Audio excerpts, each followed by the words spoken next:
হচ্ছে কাঁচা আম ছিল, তো 3 দিন যাবৎ হয়ে গেছে রেখে দিয়েছি, যার কারণে একটু একটু পেকে গেছে। তো এই আমটারই আমি চাটনি বানাবো। তো চাটনি আমি কিভাবে বানাবো সেটা দেখাবো। তো ডিসেম্বর মাসে কাঁচা আমের চাটনি কেমন লাগবে একবার দেখব। তো দেখুন, এদিকে কড়াটা বসিয়ে দিয়েছি। আমি কড়াই সর্ষে আর শুকনো লঙ্কার ফোড়ন দিয়ে দিচ্ছি। তো এর মধ্যে আমি সামান্য পরিমাণ তেল দিয়েছি। তো সর্ষে তো খুব ফাটছে, তো আমি আমগুলো তুলে দিচ্ছি।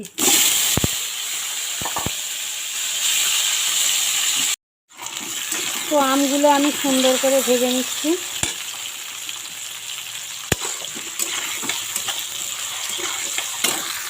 তো আমি পরিমাণ মতো চিনি, হলুদ, নুন নিয়ে নিয়েছি, এদিকে জলও নিয়ে নিয়েছি। আর মিষ্টি যদি কম হয় তাহলে আমি একটু মিষ্টি দিয়ে নেব। তো আমটা মোটামুটি ভাজা ভাজা হয়ে এসছে। তো আমি এর মধ্যে নুন আর হলুদ দিয়ে দিচ্ছি।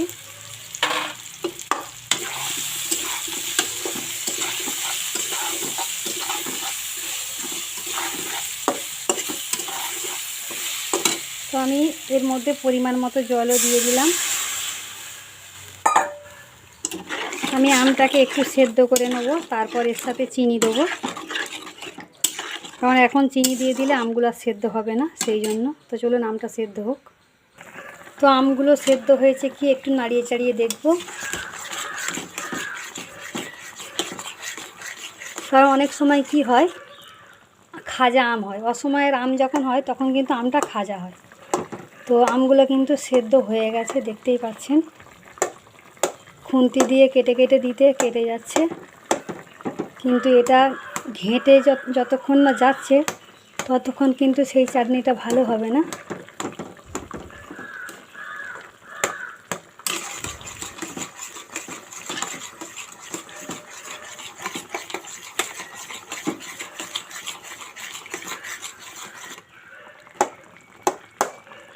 তো আর একটু সেদ্ধ করতে লাগবে, এখন চিনি দিলে আর সেদ্ধ হবে না।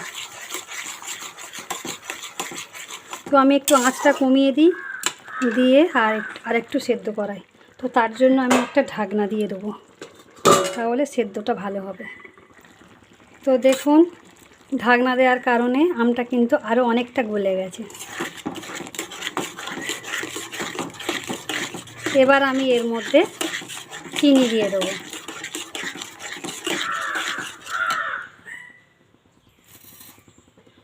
তো এতটুকু চিনি দিয়েছি, দেখবো এটা কেমন মিষ্টি হয়। তারপর দরকার হলে আমি আর একটু চিনি দেবো,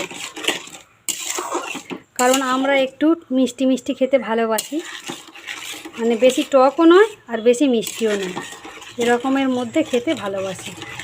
তো চলুন চিনিটা একটু গুলে যাক, গেলে তারপর দেখি যে কেমন মিষ্টি হলো। তো আমি অফ ক্যামেরায় একটু টেস্ট করে দেখব। তো বন্ধুরা, যা চিনি দিয়েছিলাম তাতেই হয়ে গেছে। তো আমি এবার এটা একটা জায়গায় ঢেলে নেব।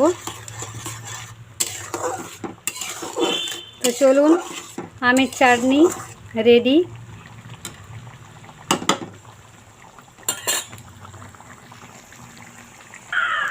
তো যে সকল বন্ধুরা আমাকে এখনও পর্যন্ত বন্ধু করেননি, প্লিজ ঝটপট করে বন্ধু করে নেবেন। পাশে থাকা বেল বাটনটা অবশ্যই প্রেস করে দেবেন, যাতে নতুন নতুন ভিডিও যখন আমি আপলোড করব তখনই আপনাদের কাছে পৌঁছে যাবে।